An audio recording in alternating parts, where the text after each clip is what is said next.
Halo, selamat malam. Anda menyaksikan Konspirasi Prabu. Kalau Anda perhatikan, Anda dipuji oleh Presiden Jokowi karena prestasinya yang bisa mencapai target investasi yang sangat luar biasa, angkanya 1.200 triliun.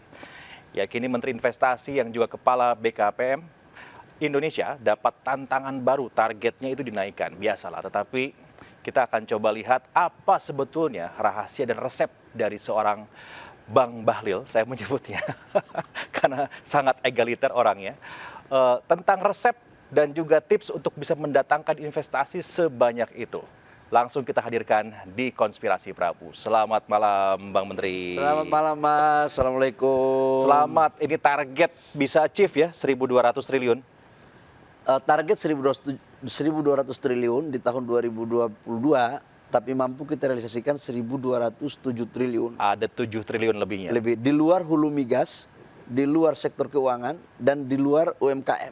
Kalau ditambah dengan UMKM, itu 318 triliun. Jadi total 1.500 triliun. 1.500 triliunan. Wah, tepuk tangan lu dong semuanya nih untuk Bang Menteri kita. Karena saya ingat Bang, tahun lalu itu kan kita pernah makan malam bersama nih dengan para pemret. Waktu kita challenge, ini kayaknya susah nih Bang, nyampe 1.200. Wah, Abang nih yang pertama bilang nggak mungkin, pasti bisa 1.200. Chief loh. Itu akhir tahun saya kaget juga dengar beritanya, ini gimana nih Bang Bahlil ini bisa datengin investasi sebesar ini ke Indonesia. Saya nggak tahu juga ya. Hidup saya itu kan seperti air mengalir. Saya dulu waktu mau jadi ketua umum HIPMI, banyak orang meragukan apakah saya bisa menjadi ketua umum HIPMI atau tidak. Begitu terpilih, kemudian pertanyaan berikut adalah saya bisa membawa HIPMI atau tidak. Ya. Karena menurut saya itu nggak salah mereka berpikir itu. Karena saya kan sekolahnya di kampung. Saya anak kampung. Bukan anak siapa-siapa, jadi wajar aja pikiran itu muncul. Sama dengan Menteri Investasi kan. Saya begitu masuk di BKPM, rata-rata mantan kepala BKPM itu kan minimal tamatan UI kalau nggak Harvard. Saya tamatannya tamatan kampung. Sekolah di Google pun cari susah kadang-kadang kan. Anak gitu kampung, loh. Anak kampung lah istilahnya kan. Megangnya investasi lagi. Iya, macam mana orang kampung dari Papua pula bisa megang investasi di era pandemi. Itu kan susah. Tapi bagi saya bahwa kesuksesan sebuah program itu tidak ditentukan oleh satu orang, oleh tim. Nggak ada orang hebat itu karena dia single fighter, nggak ada.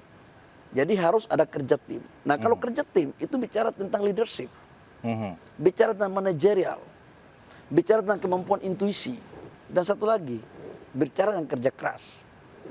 Jadi saya mengelola Kementerian Investasi seperti mengelola tim bola. Seperti mengelola tim bola. Hati-hati ngomong bola sensitif nih. Ya namanya tim bola itu, dia pemain cadangan pun punya kontribusi besar terhadap kemenangan sebuah tim.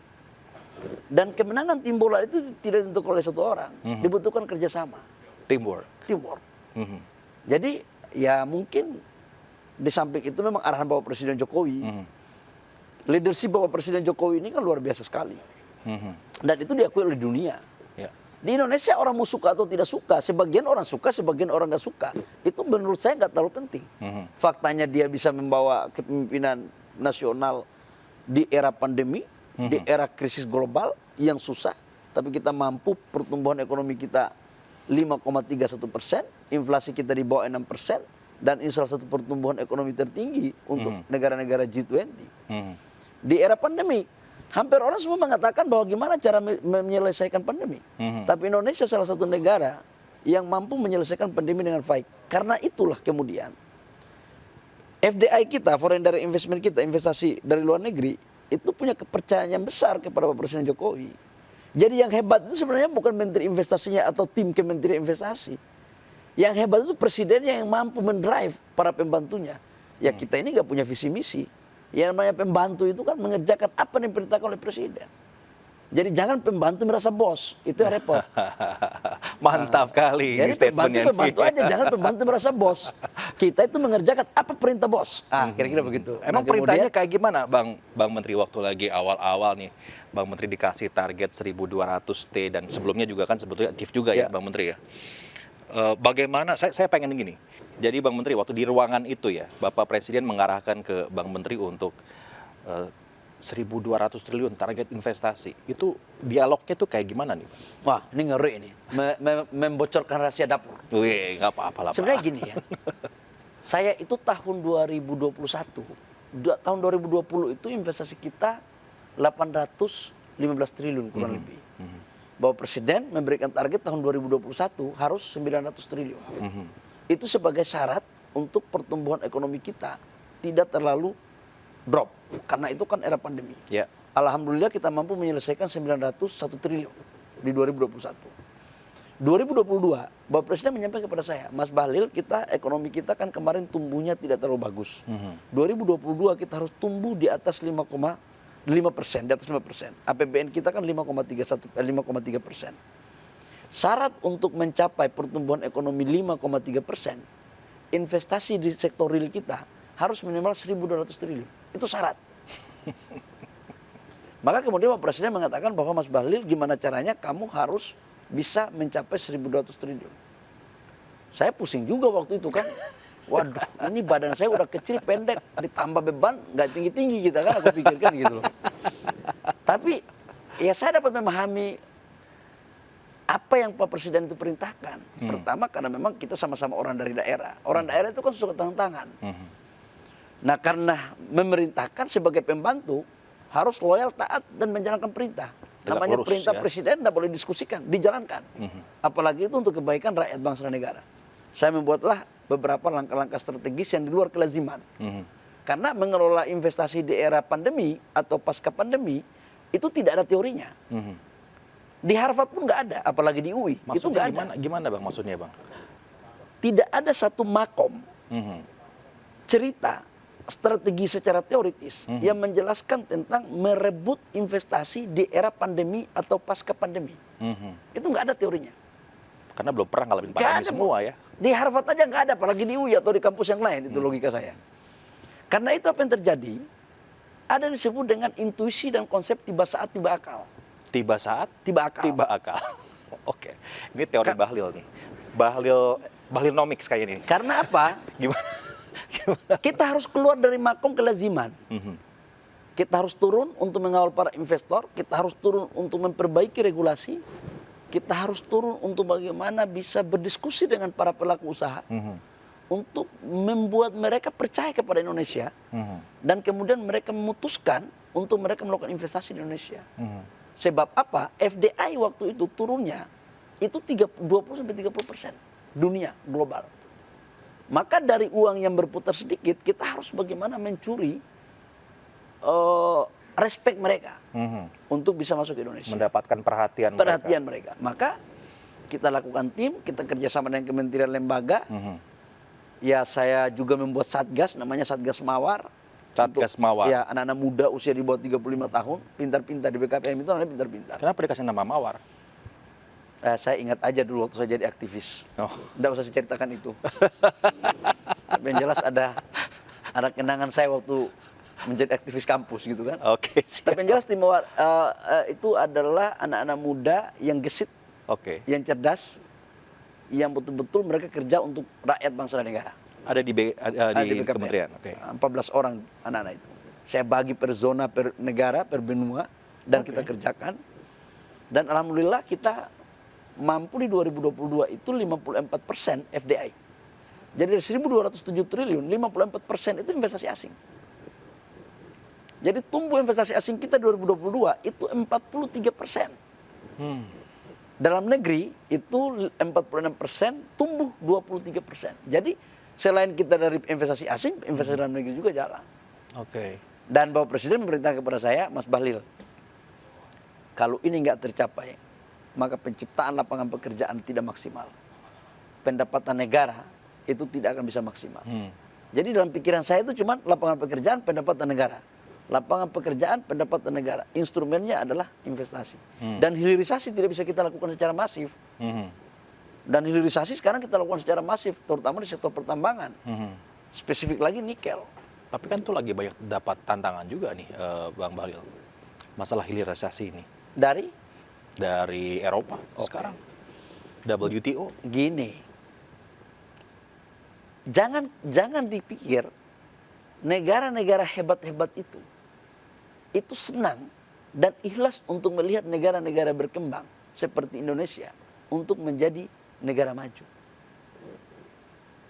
ini udah aku lihat gaya mereka ini. Kita kan di WTO kan. Begitu kita menyetop nilai ekspor nikel kita di 2017, 2018 itu 3,3 miliar US dollar. Ya. Begitu kita menyetop ekspor ore nikel dan di 2022 apa yang terjadi? Hilirisasi kita bangun secara masif.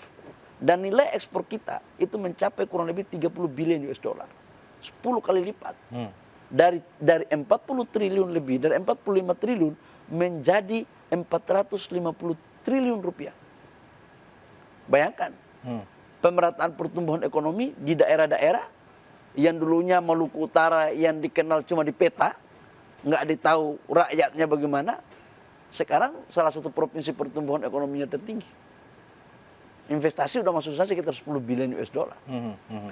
Ekspor kita ke China 2016-2017 itu defisit 18 bilion US dollar. Hilirisasi kita lakukan, kita penetrasi. Sekarang neraca perdagangan kita dengan China 2022 itu sudah surplus 1 bilion US dollar. Itu dari hilirisasi. Ekspor kita ke Amerika itu surplus 10 miliar lebih. Jadi, nah terkait dengan WTO, mereka memang nggak suka melihat kita. Mereka bawa kita ke WTO, kita dibawa kita di WTO, kita kalah di tahap pertama. Karena mereka nggak pengen kita bangun hilirisasi. Dan Bapak Presiden Jokowi mengatakan, saya tanya Bapak Presiden kita kalah. Bapak Presiden mengatakan, Mas Bahlil, negara ini sudah merdeka. Negara ini berdaulat. Ada rakyatnya, ada pemimpinnya, dan harus dihargai oleh semua dunia. Karena itu saya perintahkan lawan. Oh kita lawan lagi. Jalan terus. Ya? Jalan terus. Jadi sebenarnya saya mau tanya, presiden yang tukang melawan Eropa itu siapa? Loh buktinya yang disuruh kita lawan. Dan Bapak Presiden nggak pernah ragu dengan hal itu. Dan memang harus jujur saya akui bahwa kenapa itu negara-negara itu membawa kita ke WTO. Karena memang belum ada konsensus di G20. Baru kemarin kita menjadi presidensi. Ya. Kita meyakinkan negara-negara itu bahwa hilirisasi, nilai tambah, kolaborasi itu bagian terpenting. Maka lahirlah di komunike di paragraf 37. Itu sejarah di bawah kepemimpinan Bapak Presiden Jokowi. Dan munculnya di Bali ya? Munculnya di Bali. Ya, ya. Dan kita deklarasikan Bali Compendium. Kayaknya gayanya Bang Bahlil, Bang Menteri dengan Pak Presiden ini cocok ya? Chemistry-nya ya? Kayaknya terobosan ini begitu. Mungkin karena kami sama-sama orang daerah dan bukan anak siapa-siapa kali ya. Bukan anak siapa-siapa. Ya. Memang karena bukan anak siapa-siapa. Bapak Presiden itu kan orangnya sederhana sekali. Dan kalau sudah maunya A, jangan dilawan bos. Apalagi untuk kepentingan rakyat. Oh pasti dia hadapi terus. Dan kami kerjanya kalau sudah begitu tidak mengenal hari libur. Sabtu Minggu tetap hari kerja. Jadi itu kira-kira. Dan hilirisasi ini harus kita lakukan. Negara ini kalau mau maju, instrumennya hilirisasi. Karena dari sejak VOC sampai dengan 2010, 2012, itu ekspor kita masih raw material. Tapi kita harus apresiasi loh untuk Bapak Presiden SBY yang membuat undang-undang pertambangan yang mewajibkan untuk harus bangun smelter itu. Itu harus kita apresiasi, kita harus fair dong. Dan dilanjutkan sekarang Dan ini. Karena undang-undang itulah Bapak Presiden Jokowi melanjutkan dengan hilirisasi. Jadi ada kaitannya juga bos. Cuma waktu itu Bapak Presiden SBY nggak melanjutkan dengan hilirisasi. Cuma membuat undang-undang, ibarat rumah pondasinya lah kira-kira. Yang Tapi berani membuat juga, rumah ini Bapak Presiden juga. Jokowi. Bahwa kemudian nanti ada kemungkinan disanksi gitu, hajar aja terus. Siapa takut? Saya pernah bilang di DPR, bagaimana kemudian kalau kita kalah lagi? Kemudian kita disanksi. Saya bilang di dalam dunia usaha ada banyak jalan menuju Roma. Sama dengan Islam. Kalau masuk surga, ini bulan puasa nih. Kalau masuk surga di Islam itu ada 8 pintu surga. Tidak hanya ahli sholat, ada juga ahli zakat, ada juga ahli ilmu. Jadi kalau kita dihadang di WTO, kita pakai cara lain lagi. Ya jelas kita nggak boleh kalah dari siasat Eropa. Nggak boleh kalah dari siasat Eropa. Siasat Indonesia harus menang. Harus gitu ya? menang. Karena kita sudah mampu memenangkan pertarungan dengan Belanda kan. Waktu di zaman penjajahan dengan hanya memberuncing. Mereka lupa menterinya pemain juga ini masalahnya. Nah, jadi itu soalnya di situ. Soalnya di situ. Ini sama plot kuning bro, jangan saling mendahului. Mereka main di global, tapi untuk urusan domestik yang tahu negara kita dong. Iya. Saya pernah bilang, tapi ide pribadi saya, bukan ide pemerintah waktu itu. karena saya dicecer di Komisi 6. Saya bilang kalau memang pada saatnya memang kita kalah dan tetap kita mempertahankan, ya udah nggak apa-apa. Kita naikkan pajak ekspor dan kita jadikan pelabuhan induknya kita kirim ke Papua, kita taruh di Papua. Oh, jadi you mau ekspor, transportnya mahal. Lu lewat Papua. Kan nggak boleh orang negara lain mau atur kita. Iya, iya, iya. Ini kalau didengar sama Eropa gimana? Nggak apa-apa. Nggak. Mereka juga mereka sekarang membuat undang-undang untuk membangun baterai sel itu harus dekat dengan pabrik mobil. Iya, iya. Karena mereka kenapa buat begitu? Karena mereka sadar betul bahwa bahan baku mereka nggak punya untuk baterai mobil.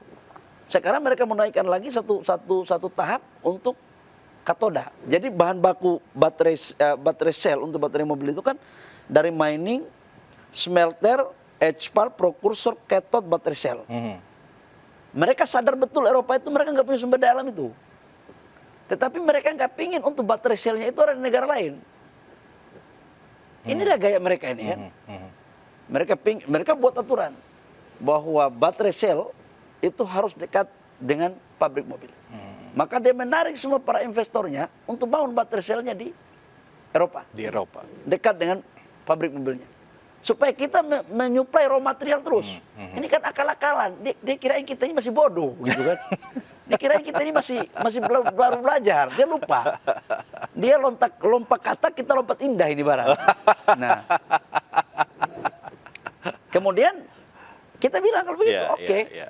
Kami tidak akan mengekspor ore. Kalau kita nggak ekspor, dia mau ambil dari mana? Maka sekarang ada konsensus.